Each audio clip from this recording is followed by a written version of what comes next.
ازيكم يا جماعة؟ عاملين ايه؟ يا رب تكونوا بخير. كل سنة وانتم طيبين. خلاص شهر رمضان الكريم اهوت بيجري. خلاص احنا 16 رمضان اهو النهاردة.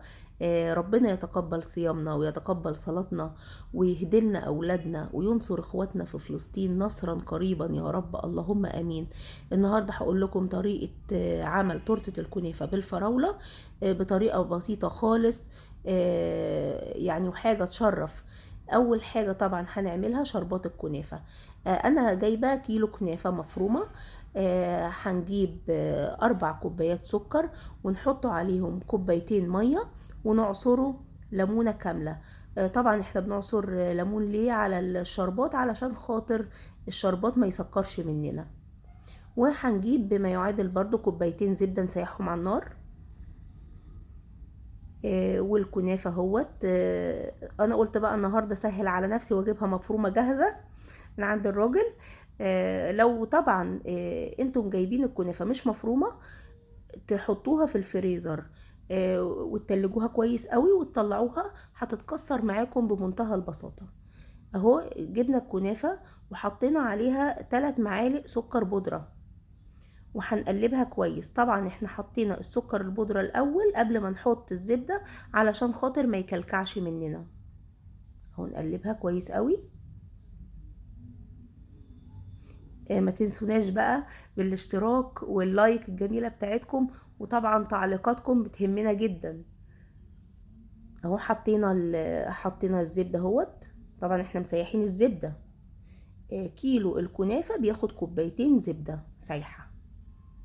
وبنوزعها كويس قوي على الكنافة. طبعا المرحلة ديت مهمة جدا. عشان خاطر لازم الكنافة تتشرب بالزبدة كويس قوي. اهو قلبها كويس.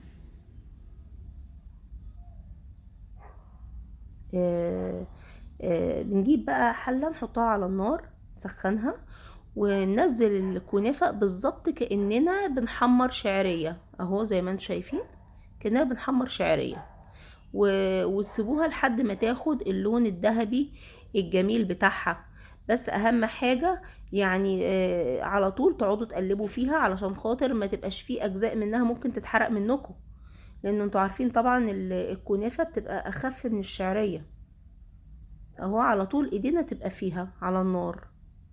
اهو ابتدت بقى تاخد اهوت اللون الذهبي الجميل اللي احنا عايزينه. طلعناها طبعا وحطينا عليها الشربات.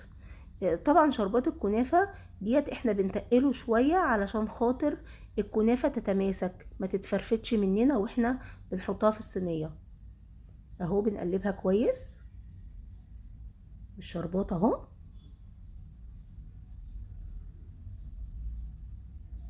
وطبعا كمية الكنافة بنقسمها نصين. او حطينا نص اهوت بنفردوه في الصينية ونضغطوا عليها ضغطة خفيفة كده اهوت عشان تبقى متماسكة. اهو بنسووها اهو. وطبعا بقى نبتدي نجهز الكريم جانتيه. انا بجيب لكيلو الكنافه ربع كيلو كريم جانتيه. طبعا انا جايباه زي ما انتم شايفين.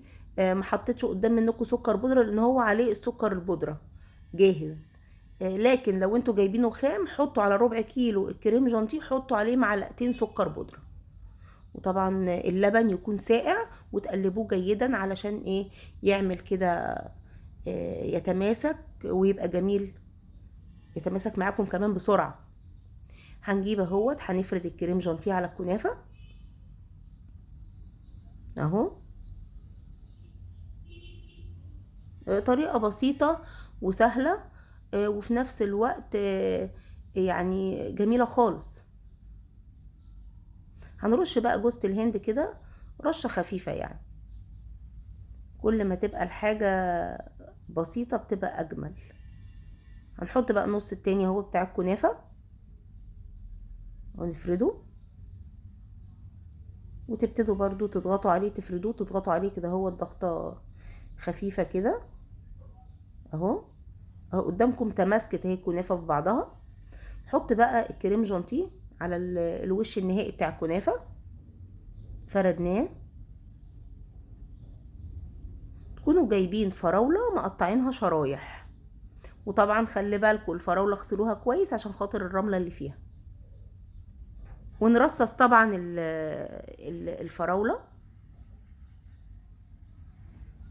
اهو.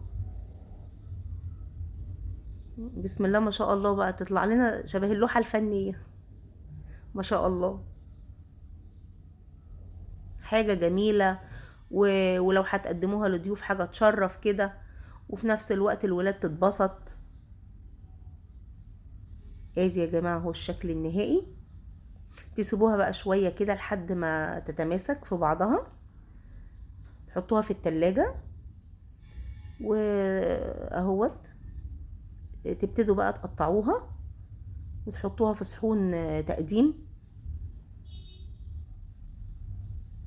سهلة خالص وما شاء الله ما تعبتناش.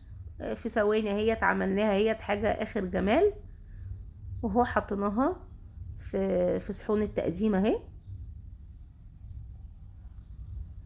المنظر ما شاء الله حاجة تشرف يعني لو اتقدمت لضيوف، وفي نفس الوقت مش مكلفة. وكل سنة وانتم طيبين.